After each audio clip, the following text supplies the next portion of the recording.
A paz do Senhor, tudo bom? Vamos dar mais uma meditada na palavra de Deus?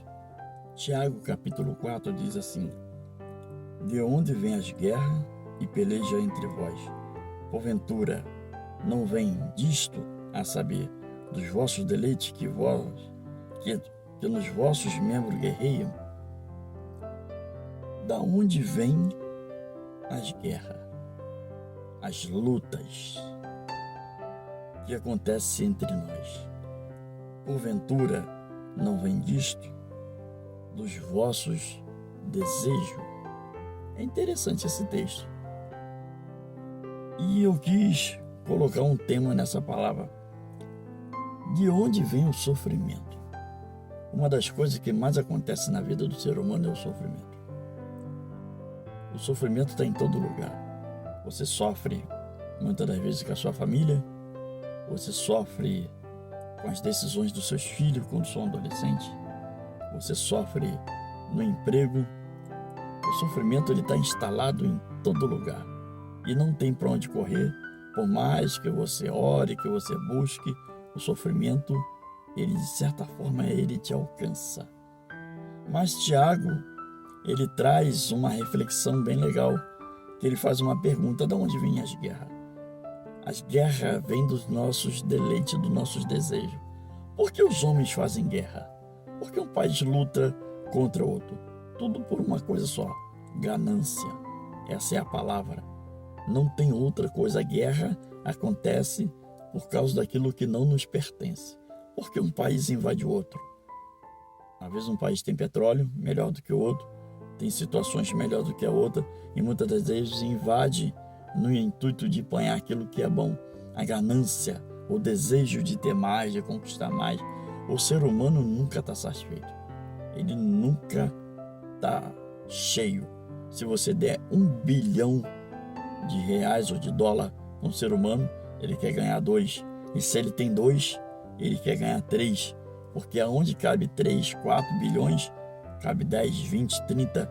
E se você pegar o dinheiro do mundo inteiro e der ao ser humano, ele forma a ter um pouquinho mais, investir um pouco mais e ter mais. Mesmo que ele não precise mais, mas ele vai querer mais, porque a ganância de ter, de conquistar, parece que isso está no coração do ser humano. Então daí começam as guerras, as lutas, as pelejas, os sofrimentos, e nada levamos dessa terra. A realidade é que por mais que você conquista, no fundo você acaba com a roupa que você não quer vestir e te coloca no lugar onde você não quer ir. Esse é o final de todo ser humano, é a morte. Então, da onde vem o sofrimento? E por que o crente sofre? Também queria falar sobre isso. Por que o crente sofre? O sofrimento vem por causa dos nossos desejos.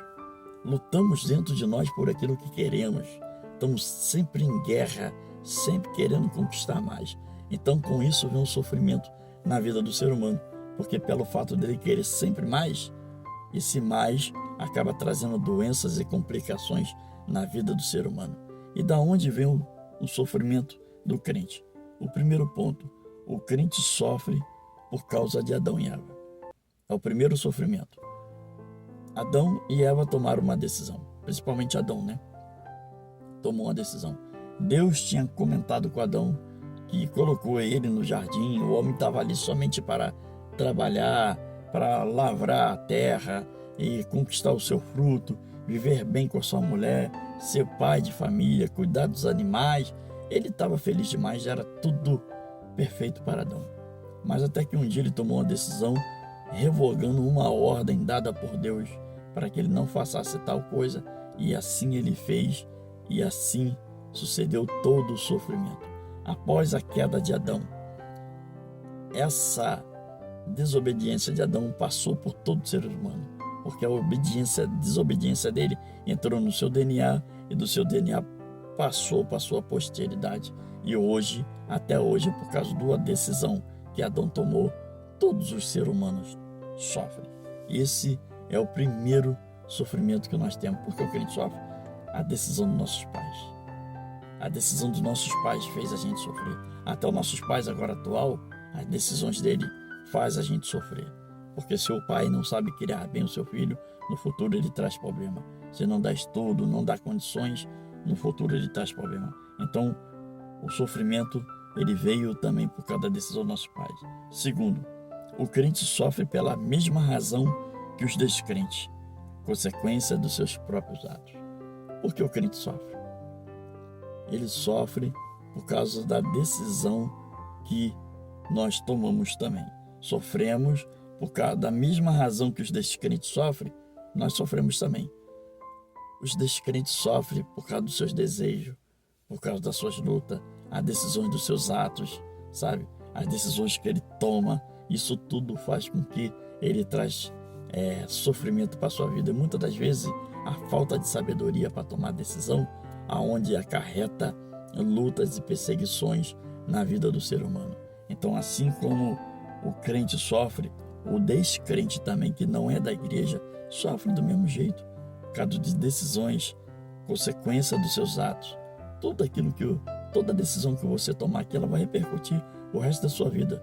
Se você decide ser uma pessoa ruim, você vai colher o fruto da sua ruindade.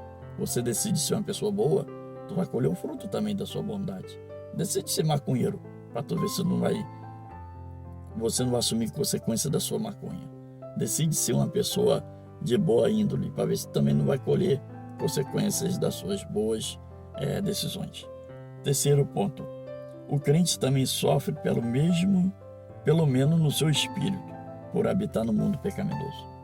Esse terceiro ponto aqui é bem interessante.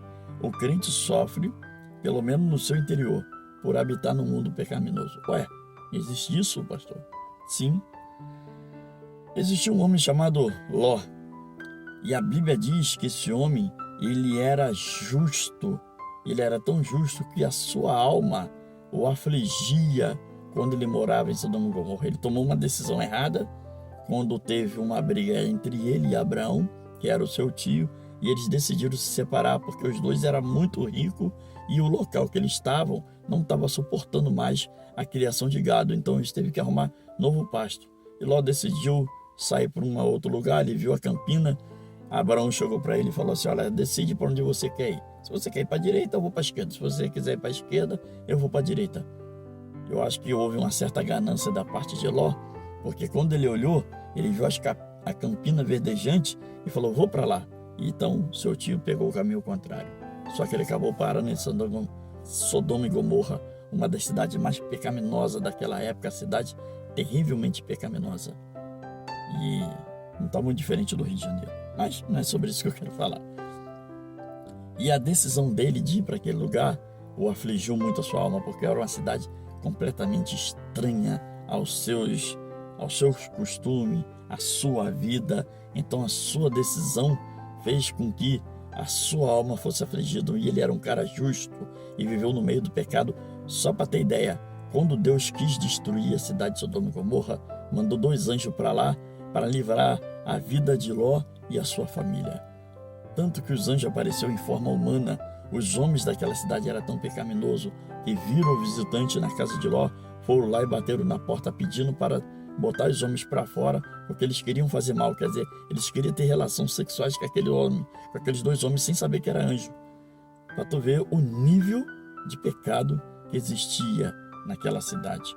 Então, muitas das vezes nós sofremos porque vivemos num mundo pecaminoso, sabe? Você está na sua casa, você é crente, tu quer ouvir um hino, tu está ouvindo uma palavra e de repente tem um vizinho atribulado, bota uma música alta, um funk, e agora só misericórdia esses funk proibidão, que é só sexo e palavrão. Então você não tem paz, tu sai na rua, as mulheres seminuas, homens inescrupulosos, sabe? Uma série de situações ruins que estão acontecendo na vida do ser humano, que tem atrapalhado bastante a vida do crente nessa terra. A palavra de Deus diz que nós somos luz desse mundo e sal dessa terra. Mas se o sal ele ficar insípido, sem gosto, para nada ele presta, meu amigo.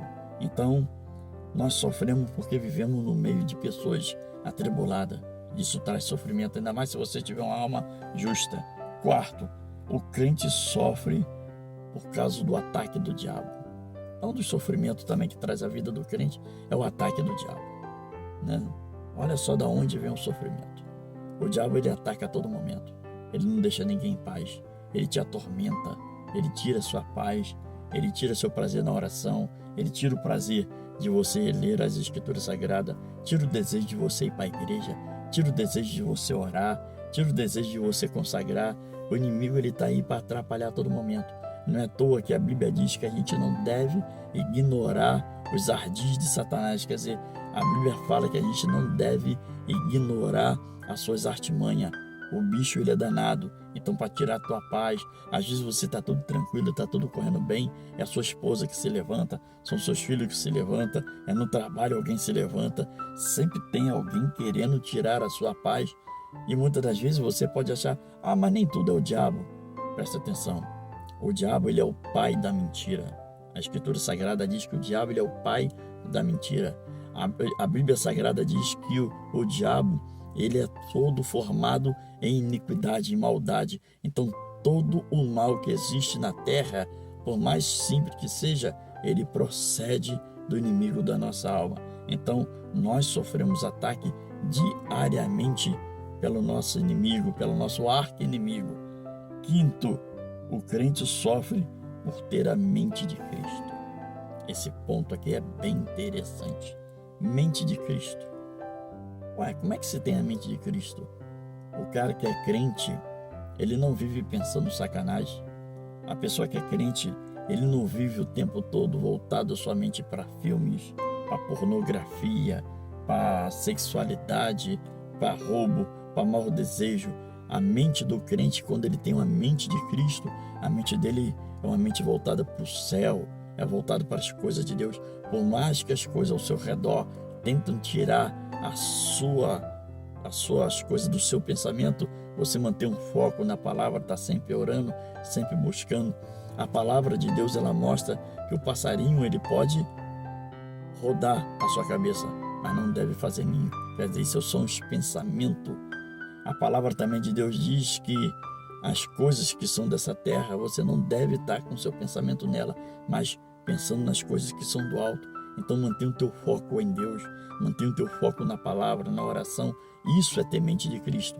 Então as coisas que estão ao nosso redor acabam nos atrapalhando. São tanta palavrão, são tanta mentira, são tanta bobagem que tentam tirar a paz da sua mente, dos seus pensamentos. Vê bem, eu uma vez tive uma experiência que eu nunca mais esqueci. Parece estranho que eu vou contar.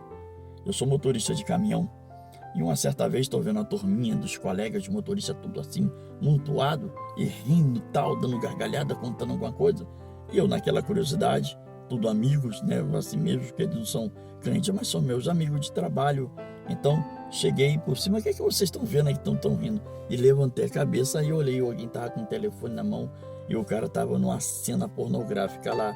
Havia um filme pornográfico que estava mostrando lá a desenvoltura daquela mulher. E eu peguei uma cena bastante intimidadora para mim. Nada me aconteceu, eu saí, falei, palhaçada tal, e saí. Aquela cena que eu vi na mão daquele rapaz me incomodou para mais de uma semana, perturbando meu pensamento para me ver aquelas coisas. Para ter ideia, pelo fato de você ter a mente de Cristo, você sofre. O inimigo atacou a minha mente o tempo todo e eu tive que orar durante muito tempo para poder aquela cena sair da minha cabeça. Serviu como uma experiência para mim ter passado por aquilo ali. Sexto e último, o crente sofre por pregar o Evangelho. Você que prega o Evangelho, você tem sofrimento. Mas por que sofre por pregar o Evangelho? Uma certa vez eu estava numa praça e estava vendo um culto e eu fui dar uma palavra e eu preguei ali e fui muito maltratado pelos ouvintes que estavam ao redor, a ponto de alguém querer até mesmo tacar pedra. É interessante, pelo fato de você pregar o Evangelho e falar as coisas boas, as pessoas não suportam. A gente está vendo agora uma luta entre direita e esquerda aí no Brasil e não estou aqui para falar de política, mas é uma coisa interessante. Quem fala a verdade hoje vira fake news. Tudo quanto é verdade que você quiser lançar, vira fake news. E a mentira, ela prevalece. Quando você prega o Evangelho, você está pregando as verdades. As verdades de Deus não são verdades suas. A palavra que você está ouvindo aqui, a voz que você está ouvindo aqui, é do irmão Marcelo. Mas a palavra que eu estou falando aqui, ela não me pertence. Ela vem do Pai das Luzes. Ela vem de Deus. Então a palavra, ela não é minha. A palavra, ela é de Deus. Então quando a palavra, ela é de Deus, as pessoas cingem e ficam chateadas por ouvir as verdades bíblicas. Porque quando você prega, tu vai falar contra a mentira, tu vai falar contra a pornografia, tu vai falar contra o roubo, tu vai falar contra o adultério, tu vai falar contra tudo que o mundo deseja ter. Então, há um sofrimento por pregar o evangelho.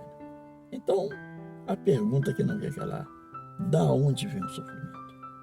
Eu dei 5 tópicos para vocês. Pense nisso, da onde vem, e pense nas suas decisões. Pense no que você tem feito. Pensa onde você tem colocado as suas mãos, os seus olhos. Pensa nas suas decisões. E tu vai ver que a decisão de parar um sofrimento, muitas das vezes está mais nas suas mãos do que na mão de Deus. Porque das suas decisões procede a sua felicidade. Tá bom? Que Deus te abençoe, que Deus te guarde. E até um próximo vídeo, se assim Deus quiser. Amém?